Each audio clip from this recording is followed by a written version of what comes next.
పరిశుద్ధుడా, ప్రేమగల తండ్రి, ఒక్కసారి నీ బిడ్డలను చూడుము నాయన. మా భారాలు నీ యొద్దకు తీసుకుని వస్తున్నాం. నీ పాదాల దగ్గర ఒప్పుకుంటున్నామయ్యా. నీ సిలువ చెంత వేడుకుంటున్నామయ్యా. మా తప్పులను క్షమించు నాయన. నీ రక్తములో మమ్మల్ని కడిగయ్యా.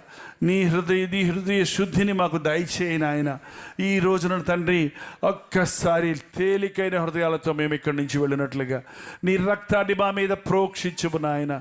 మా కొరకు చింతించే యేసు ప్రభువా, మా భారాలను కలువరి కొండ వరకు మోసుకొని పోయి యాగమైన యేసు ప్రభువా తండ్రి, మమ్మల్ని ప్రతి భారము నుండి, సులువుగా చిక్కులు పెట్టు పాపముల నుండి విడిపించగలిగిన యేసు ప్రభువా నీకు వందనములయ్యా.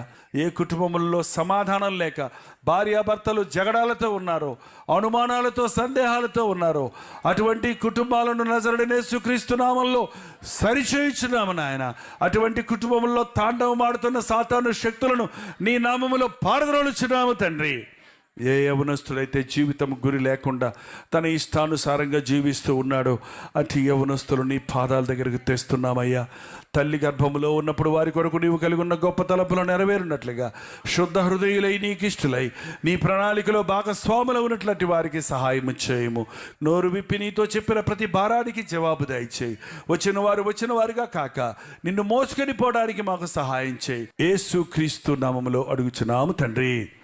మన తండ్రి అయిన దేవుని యొక్క ప్రేమయు, కుమారుడైన క్రీస్తు యొక్క కృపయు, ఆదరణకర్త అయిన పరిశుద్ధాత్మ యొక్క సహవాసమును కుడి వచ్చిన ప్రతి ఒక్కరికి ఇప్పుడును సదాకాలమును తోడై ఉండును గాక.